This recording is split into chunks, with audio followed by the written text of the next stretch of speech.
नमस्कार साथियों। My self GSM।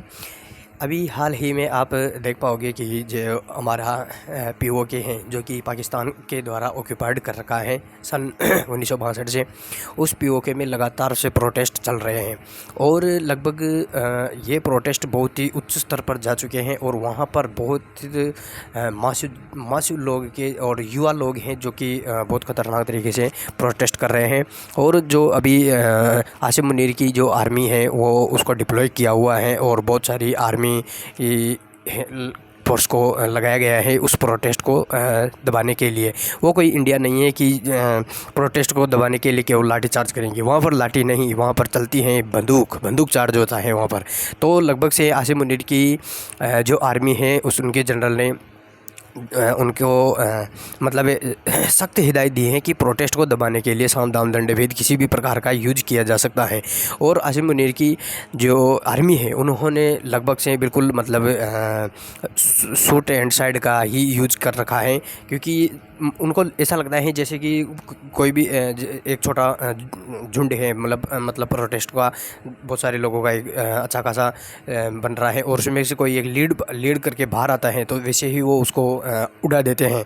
जैसे कि हम जानते हैं मतलब नेक उड़ाते थे। किसी भी चीज़ की अगर नेक उड़ा दी गई तो इसका मतलब समझ लो कि उसका जो ब्रेन पावर है, मतलब वो जो कमांड का सेंटर है CPU, एज ए CPU समझते हैं, तो वो उड़ते ही पूरा शरीर ख़त्म। तो वैसे ही जैसे कि किसी भी एक ग्रुप का अगर उसका मेन लीड को हटा दिया जाए, उसको टपका दिया जाए तो उसको मतलब उसका जो पूरा का पूरा ग्रुप है वो बिखर जाएगा, ख़त्म हो जाएगा। इसी प्रकार वहाँ पर यही यूज किया जा रहा है कि जो भी उनके ग्रुप का जो कोई एक मेन लीड एक्टर बाहर आता है वो आते ही उसको वो उड़ा देते हैं। लगभग से ऐसे करके उस प्रोटेस्ट के अंदर 45 से 50 तक व्यक्ति को शूट करने की खबर आ रही है अभी तक। 45 से 50 आप समझ सकते हैं, एक बहुत ही मतलब बहुत बड़ा आंकड़ा हो सकता है ये किसी भी प्रोटेस्ट को दबाने के लिए, बहुत ही बड़ा आंकड़ा। जैसे कि अंग्रेज़ों के समय पर चलाया करते थे वैसे का ये आंकड़ा है। और अभी जो क्योंकि ये प्रोटेस्ट चल रहा है तो जो न्यूयॉर्क मतलब US का न्यूयॉर्क टाइम्स जो पत्रिका है, मतलब वहाँ का जो न्यूज़ है उसमें भी एक इस शब्द का यूज किया गया है कि वो जो कश्मीर है पाकिस्तानी कश्मीर, उस शब्द को यूज किया है पाकिस्तानी कश्मीर कहते हुए, जबकि वो पाकिस्तानी कश्मीर तो कोई है ही नहीं। इस धरती पर कोई भी पाकिस्तानी कश्मीर एग्जिस्ट नहीं करता, केवल एग्जिस्ट करता है इंडियन कश्मीर। और पूरा का पूरा इंडियन कश्मीर, जम्मू कश्मीर जो भी है वो पूरा इंडियन कश्मीर है, कोई भी पाकिस्तानी कश्मीर नहीं है। और इसी चीज़ को देखते हुए कि न्यूयॉर्क टाइम को भी एक थपेड़ लगाई है भारत के जो MEA है उन्होंने उस शब्द को करेक्ट करने के लिए बोला है, क्योंकि 1992 के लगभग जब न्यूयॉर्क टाइम है तब वो जो भी अगर कोई भी न्यूज़ रिपोर्ट निकालता था कश्मीर के बारे में तो वो कभी भी ये नहीं बोलता था कि मतलब इंडियन कश्मीर, मतलब इंडियन कश्मीर ही बोला करता था, या फिर POK पाक ऑक्यूपाइड कश्मीर, ऐसा नहीं बोल रहा था पाकिस्तानी कश्मीर ऐसा। क्योंकि जब तक अगर हम भारत देश के जो भी ये एजेंसीज़ हैं बड़े बड़े, जो कि अभी इस समय आप देख सकते हैं कि भारत की अर्थव्यवस्था है वो अपने पूरे वर्ल्ड के हिसाब से अपने हाथों में आती बहुत नज़र आ रही है। मतलब क्योंकि हमारे पास एक मास जनरेशन है, बहुत ही मतलब 150 करोड़ की जनसंख्या है, तो हमारे पास जो कंजप्शन की जो रेट हैं वो भी बहुत हाई है। इसीलिए हम इकोनॉमी पर कैपिटा में 5वें नंबर पर, और जो कि हमारी अर्थव्यवस्था है GDP में, तो हम 3रे नंबर पर भारत में मतलब वर्ल्ड में एग्जिस्ट करते हैं।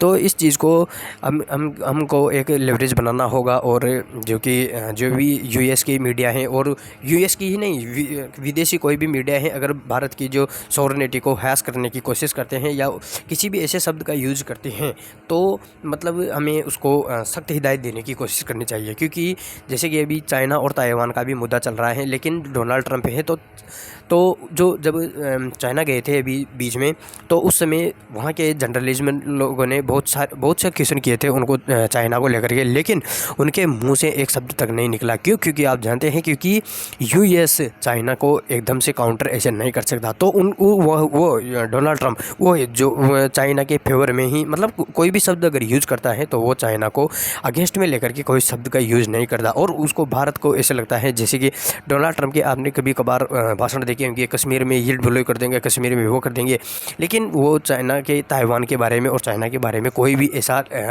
शब्द भी यूज नहीं करते हैं। क्यों? क्योंकि उनको एक उस मासिव जनरेट का और खपत का और जो चाइना का जो भी मैनेजमेंट है, मतलब जो भी उनकी अर्थव्यवस्था है और टेक्नोलॉजी में देखिए और किसी भी चीज़ में देखिए तो वो मतलब यूएस को टक्कर देने में लगा रहता है। तो यूएस को एक जो फियर बैठा है वो फियर उसको हिट करता रहता है, इसलिए वो कभी भी उसका यूज़ नहीं करता और भारत के बारे में कुछ भी बोल लेता है। लेकिन जब भारत की जितने भी लोग हैं, जो विदेश मंत्री हैं वगैरह जो भी हैं, वो उनको अगर सख्त हिदायत के साथ अगर कोई भी कार्रवाई नहीं करते या उनको रिप्लाई नहीं करते हैं तो उनकी, क्योंकि वो जो एक आदत पड़ जाती है आदमी की, तो वैसे ही वो एक आदत हो जाती है और बार बार कुछ किसी भी चीज़ को हॉन्ट करते रहते हैं।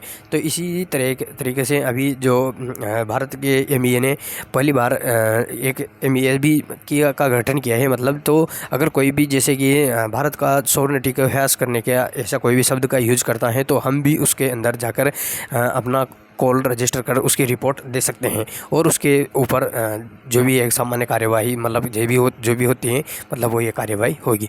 तो इसी प्रकार से जो भी अभी प्रोटेस्ट हैं शायद ये लंबा खींचेगा और मुझे नहीं लगता कि आसिम मुनीर की जो आर्मी है उससे ये संभल पाएगा, क्योंकि बलूचिस्तान के जो बलूचिस्तान के जो लोग हैं उन्होंने भी बहुत सारा मास लेवल पर जो प्रोटेस्ट हो रहा है वो वहाँ पर भी शूट एंड साइड का ऑर्डर लगा हुआ है, क्योंकि वहाँ पर भी बहुत सारे लोगों को शट डाउन कर दिया है। तो इसी प्रकार जो ये चल रहा है, तो क्योंकि पाकिस्तान को दो साइडों में प्रोटेस्ट को दबाना और फिर अपनी इमेज को भी बचाना बहुत ही मुश्किल हो सकता है। तो अभी देखते हैं आगे और भी क्या अपडेट आती हैं। जो भी अपडेट आती है मैं आपको वीडियो के माध्यम से प्रोवाइड कर दूँगा। जी।